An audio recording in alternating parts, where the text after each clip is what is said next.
Hello and welcome to online data for study principle for learning. दोस्तों स्वागत है आप सभी का online data for study YouTube channel पर। इस वीडियो में हम बात करें बीएड वर्सेस बीटीसी मामले पर। बीएड छात्रों के लिए एक सरकारी आदेश यहां पे जारी कर दिया गया है, जिसमें जानकारी दी गई है नई प्राथमिक शिक्षक भर्ती, इसके अलावा आगामी टीईटी परीक्षा को लेकर बीएड की योग्यता के बारे में सचिव की ओर से आदेश जारी कर दिया गया है। दोस्तों मेरी तरफ से पूरी कोशिश होती है कि मैं आपको सही और सटीक जानकारी लगातार किसी भी मुद्दे को लेकर देता रहूँ।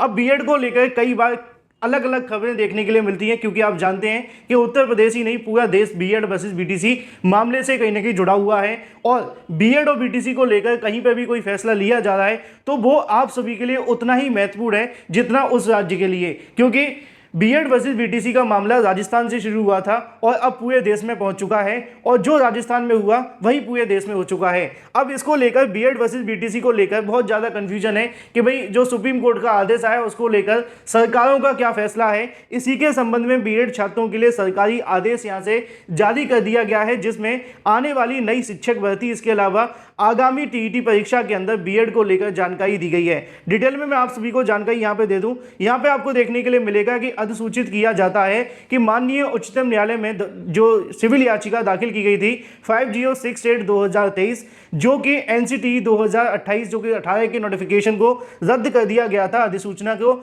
जो कि एनसीटी ने जारी की थी 28 जून 2018 में।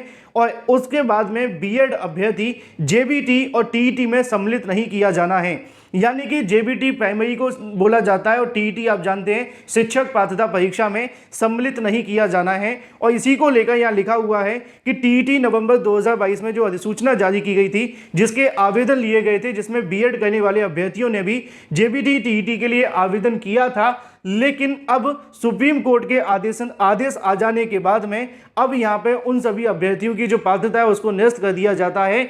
अब केवल जेबीटी और डीएलएड अभ्यर्थी ही जेबीटी यानी कि प्राइमरी टीईटी के लिए पात्र माने जाएंगे।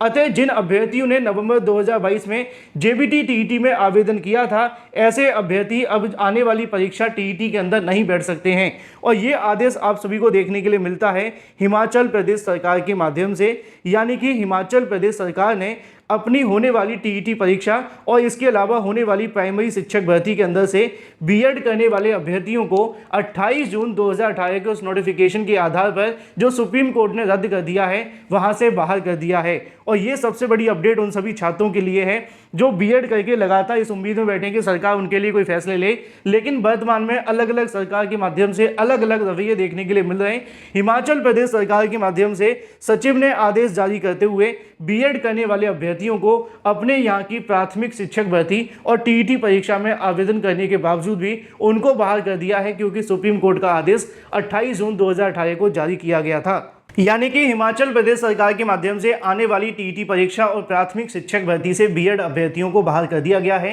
ये समय बीएड के लिए काफ़ी ज़्यादा नकारात्मक है। इतने लंबे समय तक तैयारी करने के बाद भी अब उनके लिए पॉजिटिव खबरें भी आ रही हैं, तो साथ ही साथ नेगेटिव भी। और मैं आपको दोनों ही जानकारी सटीक और सही माध्यम से देने की पूरी कोशिश करूँगा, चाहे वो जानकारी आप सभी के लिए किसी प्रकार की हो, क्योंकि मेरा काम आपको सही और सटीक जानकारी ही देना है।